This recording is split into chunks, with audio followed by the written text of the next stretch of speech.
The windshield wipers beat a rhythm against the glass that matched her exhaustion. 12 hours, 3 codes called, 1 lost. Eloan drove down the empty highway, believing the only danger at 5:47 a.m. was falling asleep at the wheel. She was wrong. The true threat wasn't back at the hospital. It was lying in the tall grass ahead, bleeding shadows onto the wet asphalt. Sunrise was 13 minutes away. 13 minutes before the most beautiful, lethal stranger she would ever meet burned to ash. She thought she was stopping to save a life. She didn't realize that by opening her car door, she was inviting a predator who hadn't fed in 3 days to take far more than just her help. The rain had turned the highway into a black mirror, reflecting nothing but the occasional flash of Eloan's headlights as they swept across the asphalt. Her windshield wipers beat a rhythm that matched her exhaustion.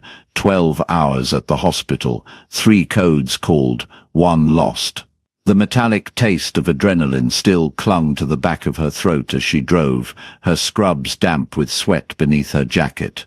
The clock on her dashboard read 5:47 a.m. Sunrise in 13 minutes. She almost didn't see him. The figure lay crumpled at the edge of the road, half hidden in the tall grass that bordered the shoulder. Eloan's foot hit the brake before her mind fully registered what her eyes had caught. A pale hand, fingers splayed against the wet pavement, utterly motionless.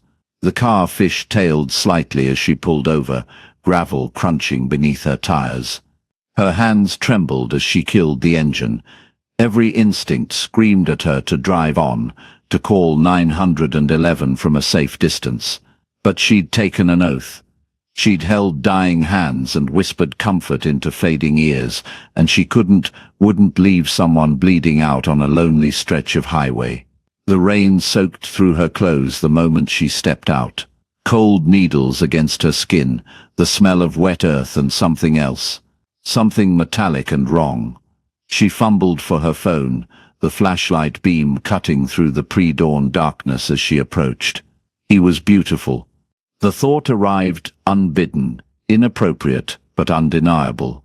Even sprawled in the mud, even with dark stains spreading across his white shirt, he possessed a symmetry that made her breath catch.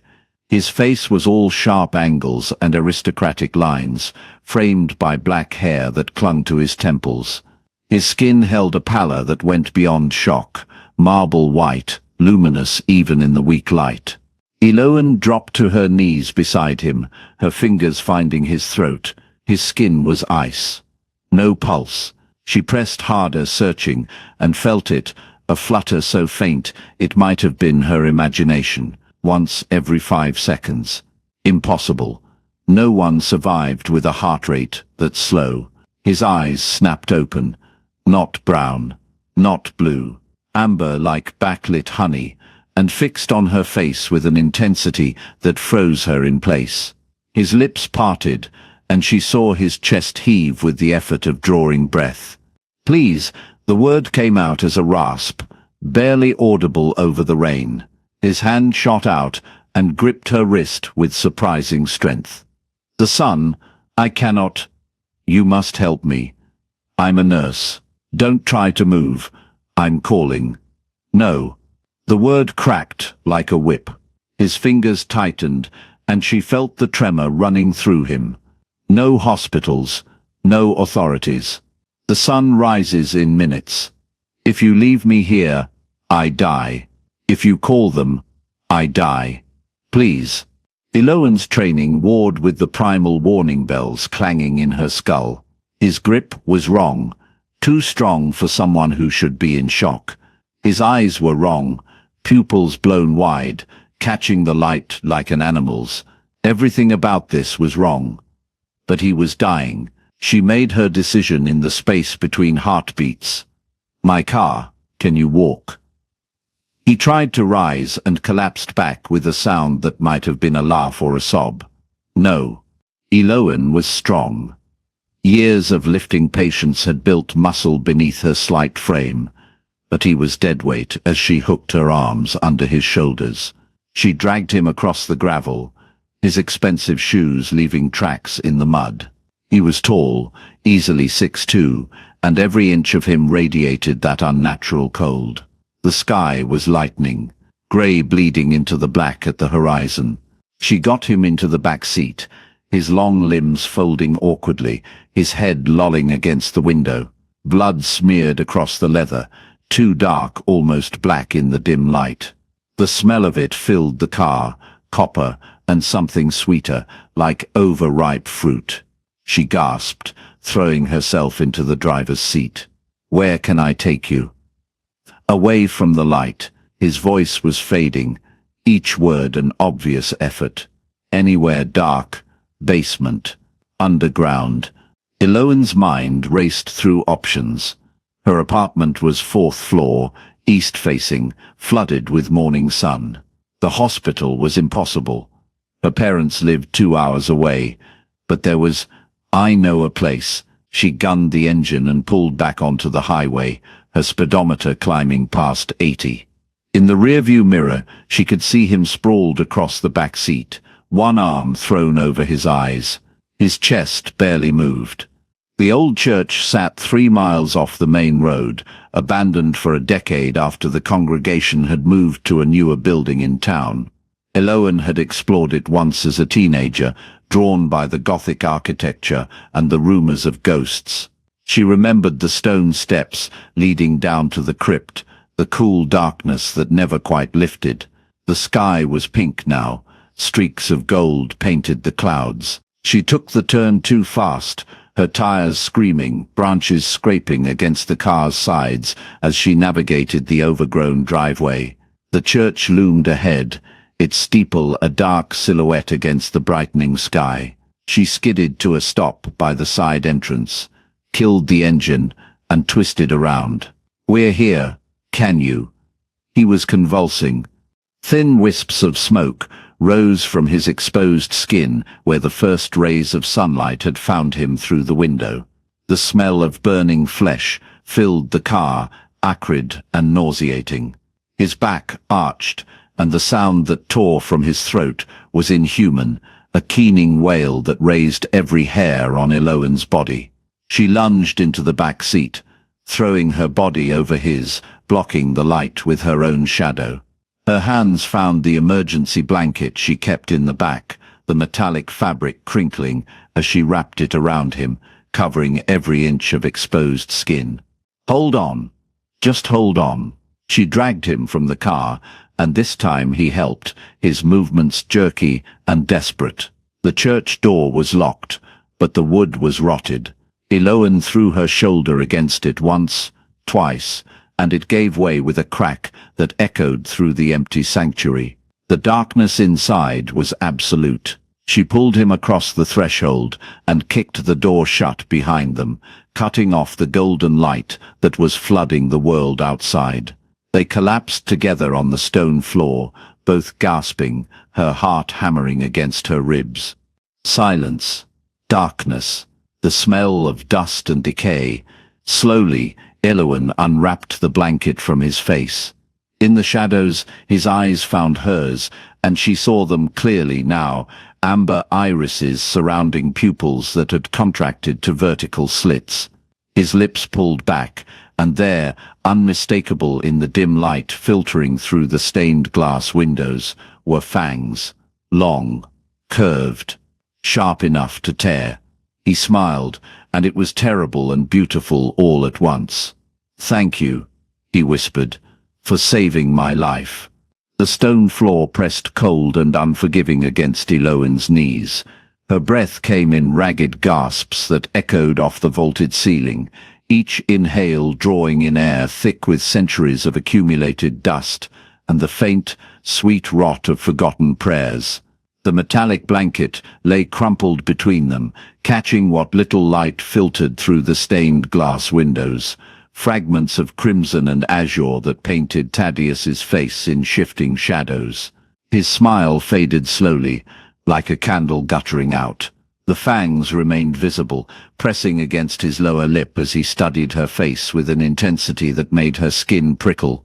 She could see the burns now, angry red welts that traced the line of his jaw and disappeared beneath his collar. The flesh was already knitting itself back together, but the process looked painful, the skin rippling like disturbed water. "You're hurt," she said, the nurse in her automatically cataloguing injuries, even as her mind struggled to reconcile what she'd just seen with any rational explanation. "It will heal." His voice was rough, scraped raw from that inhuman scream. He pushed himself up to sitting, movements careful, controlled. Given time. How much time? A pause. His eyes, those impossible amber eyes with their vertical pupils, tracked across her face. The church settled around them with a groan of old wood and older stone. Eloan's hands were shaking. She pressed them flat against her thighs, feeling the denim rough beneath her palms, grounding herself in something real and solid. The adrenaline was beginning to ebb, leaving behind a strange hollow feeling in her chest. "On what?" she asked. "On whether you're going to run." He said it quietly, without inflection, but she heard the weight beneath the words. Most people run. She should run. Every instinct screamed at her to bolt for the door, to put as much distance as possible between herself and this man, this thing with fangs and eyes that shouldn't exist. But her legs wouldn't move. She stayed kneeling on the cold stone, watching the way the colored light played across his features, and realized with a strange detachment that she wasn't afraid of him. She was afraid for him. "Those men," she said. "They'll come looking." "Yes." He shifted, and she saw him wince as the movement pulled at the burns. "Cyprian doesn't leave loose ends." "Cyprian, the one who wants me dead." A bitter smile, among other things. Eloan's mind raced, trying to piece together the fragments. The car chase, the dawn, the way he'd recoiled from sunlight like it was acid. "You're a vampire." The word hung in the dusty air between them. She'd expected it to sound ridiculous, like something from a late-night movie or a Halloween costume. Instead, it settled into the space with a terrible rightness, clicking into place like the final piece of a puzzle she hadn't known she was solving. Yes. No elaboration, no explanation. Just that single word, delivered with the weight of confession. She should have more questions.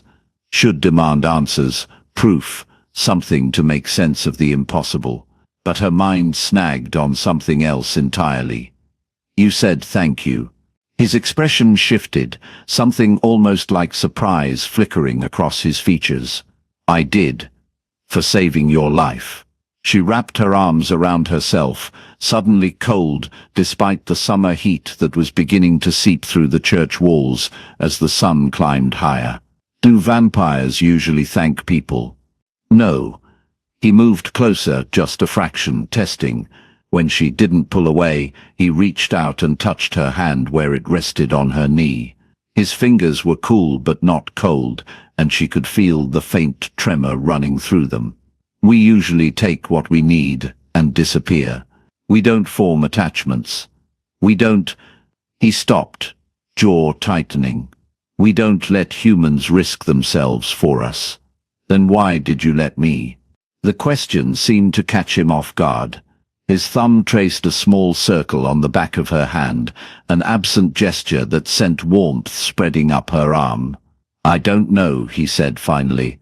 "I should have compelled you to forget me the moment you picked me up. Should have sent you home and dealt with Cyprian's hunters on my own. Compelled. A gift of my kind. A way to make humans see what we want them to see. Do what we want them to do." His eyes met hers, and there was something raw in them, something that looked almost like shame. "I tried, in the car. When you first offered to help," Eloan's breath caught. She remembered that moment, the way his gaze had locked onto hers, the strange pulling sensation behind her sternum. "It didn't work." "No." His hand tightened on hers.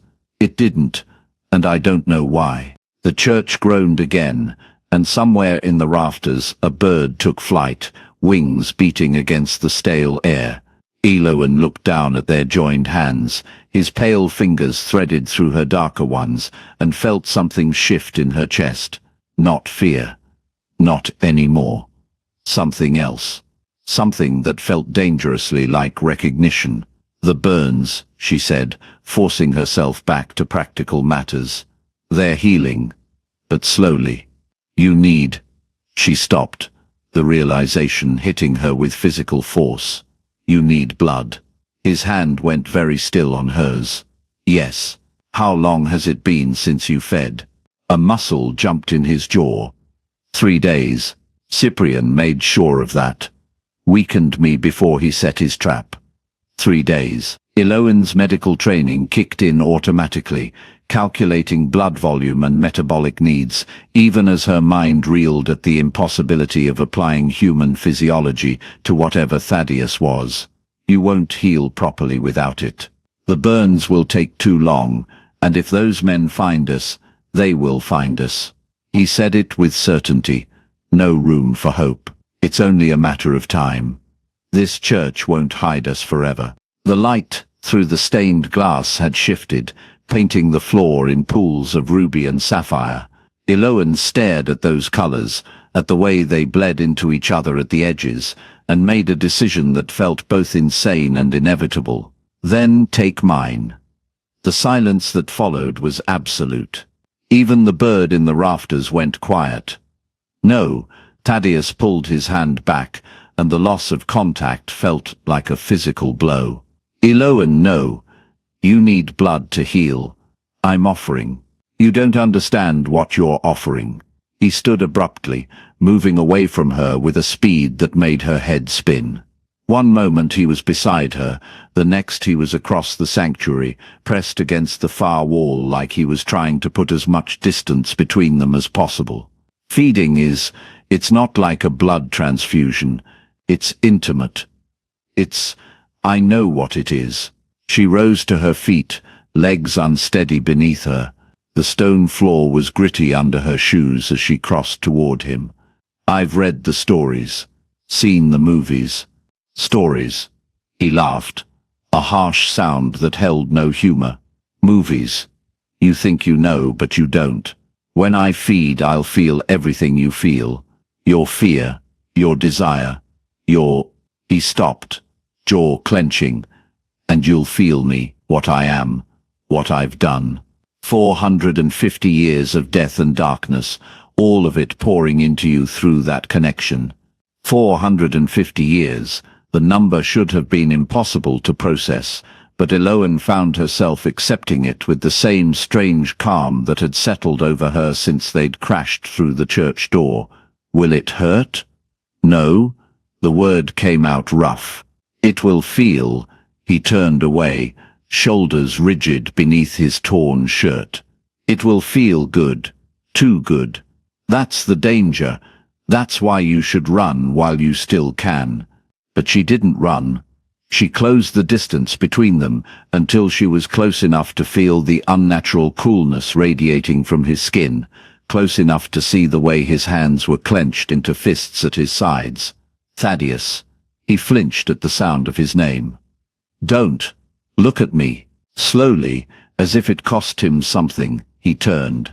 The colored light fell across his face, and she saw the hunger there, raw and desperate beneath the iron control.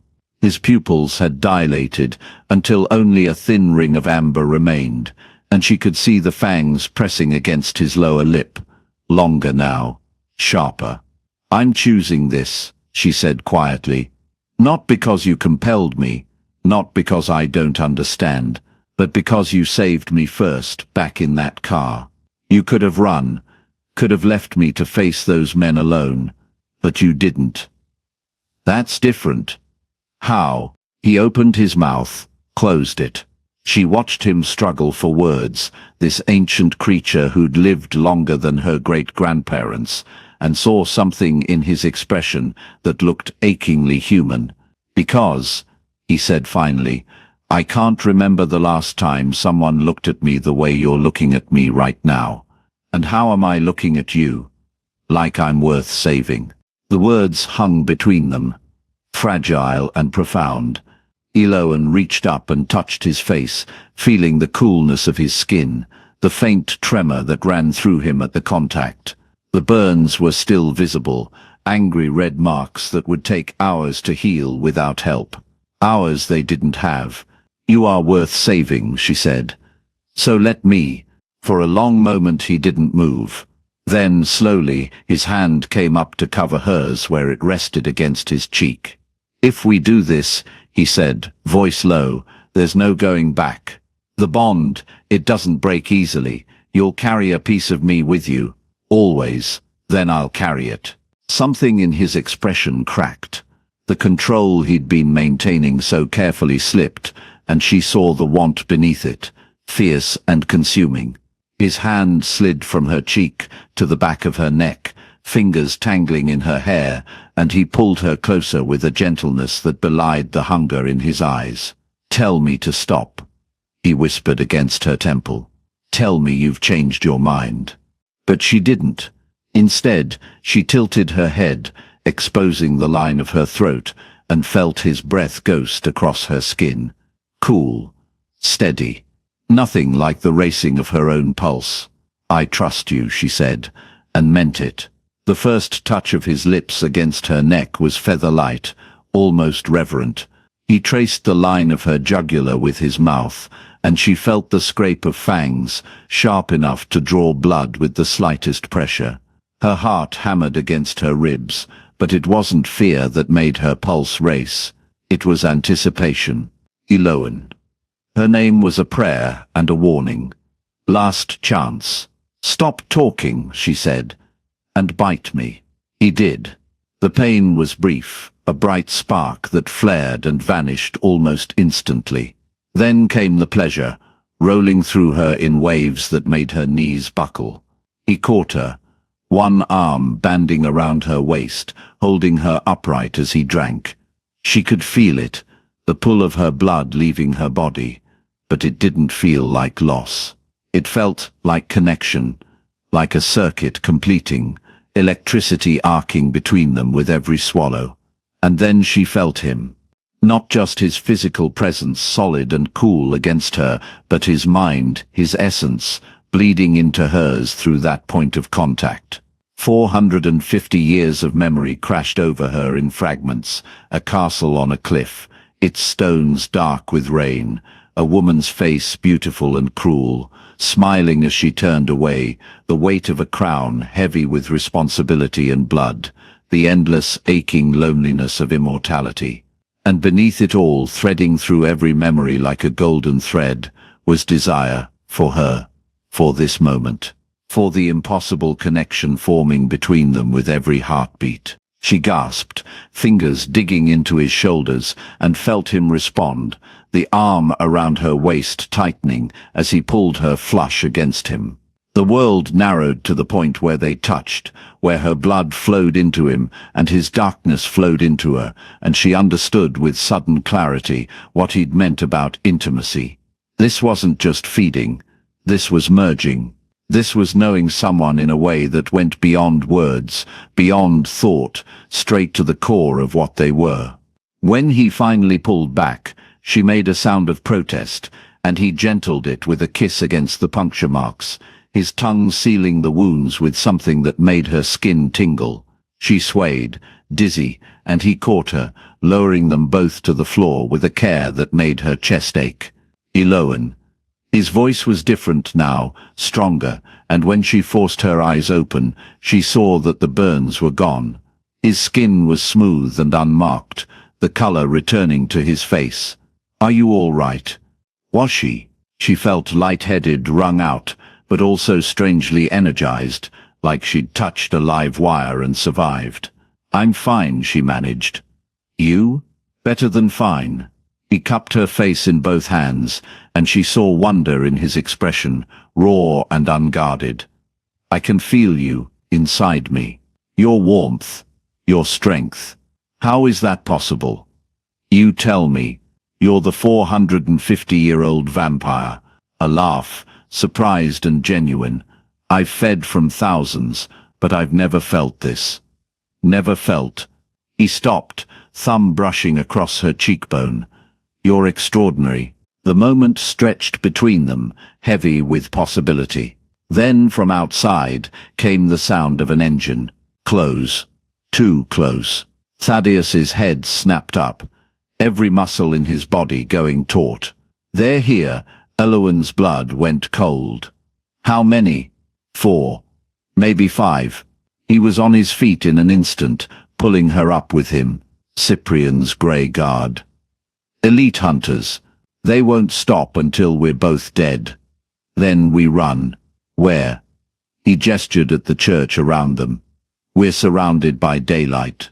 I'm stronger now thanks to you, but I can't survive prolonged exposure. And they know it. The engine cut off. Doors opened and closed with soft clicks that somehow sounded more ominous than slams would have. Footsteps crunched on gravel, moving with military precision around the perimeter of the church. Eloan's mind raced, cataloguing exits, weapons, anything that might give them an advantage. But the church was old and small, with only one door and windows too high and narrow to climb through. They were trapped. Thaddeus moved to the door, pressing his ear against the rotted wood. His expression was grim. They're setting up a perimeter, waiting for orders. Orders from who? As if in answer, a voice rang out from the other side of the door, smooth, cultured, laced with amusement that made Eloan's skin crawl. Thaddeus, old friend. I know you're in there. Thaddeus went very still. Cyprian, come out, and I promise to make it quick. For both of you. A pause. Well, quick for you at least. The girl, I think I'll take my time with her. After all, she's already tasted you. It would be a shame to waste such exquisite blood. Eloan felt Thaddeus's rage before she saw it, a dark wave that crashed through the bond between them. His hands clenched at his sides, and when he turned to look at her, his eyes were blazing.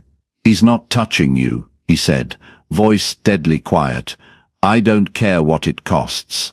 He's not touching you. The footsteps outside moved closer. Cyprian's voice drifted through the door, intimate as a lover's whisper. I'm waiting, old friend, and my patience has limits. The silence inside the church stretched taut as a wire. Eloan's pulse hammered against her throat, each beat a countdown.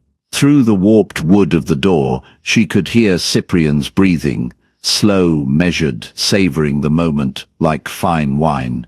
Thaddeus turned to her, and in his eyes she saw something she'd never seen before. Not fear. Resignation. There's a way out of this, he said quietly. For you. Don't. Her voice cracked. Don't you dare suggest. Listen to me. He crossed to her in 2 strides, gripping her shoulders. His fingers trembled. I can hold them off long enough for you to run. There's a crypt beneath the altar. It leads to the old cemetery. You can make it to the road before dawn. Outside, Cyprian laughed, the sound drifting through cracks in the wood like smoke. I can hear you plotting in there, Thaddeus. How touching. But we both know how this ends. Eloan looked up at Thaddeus, at the sharp lines of his face carved by centuries of survival, at the mouth that had kissed her with such desperate tenderness. Her hands found his chest, feeling the stillness where a heartbeat should be. No, she whispered. There's another way. His jaw tightened. Eloan, you told me once that you were a king. Her voice steadied, drawing strength from some deep well she hadn't known existed. Show me. Something flickered in his expression. Surprise, hope, fear. What you're suggesting? He shook his head. The price is too high. I won't make you. You're not making me do anything. She reached for the small knife tucked in her boot, the one Silas had given her before they'd fled the safe house. The blade caught the moonlight, streaming through the broken windows. I'm offering. Thaddeus went very still. Outside she heard the scrape of metal, weapons being drawn, positions being taken. Cyprian's voice rose again. Closer now, right against the door. I'm going to count to 10, old friend. Then I'm coming in, and when I do, I'll paint these walls with her before I end you. 1. Eloan pressed the blade to her palm. The edge was sharp enough that she barely felt the initial bite. 2. Eloan, don't. Thaddeus's hand shot out, but she stepped back. 3. You said you were a king, she repeated, holding his gaze. So be one, take what I'm giving you. 4. Blood welled in her palm, dark and rich in the silver light. The scent of it filled the small space, and she watched Thaddeus's pupils dilate, his nostrils flare. 5. I can't. His voice was raw. If I take too much, you won't. She moved closer, close enough to feel the cold radiating from his skin. Because I trust you. Because this is the only way we both survive. 6. Outside she heard wood splintering. They were breaking down the door. 7. Eloan pressed her bleeding palm to Thaddeus's lips. For a heartbeat he resisted, his whole body rigid with control. Then his hands came up to cradle hers, and his mouth opened against her skin.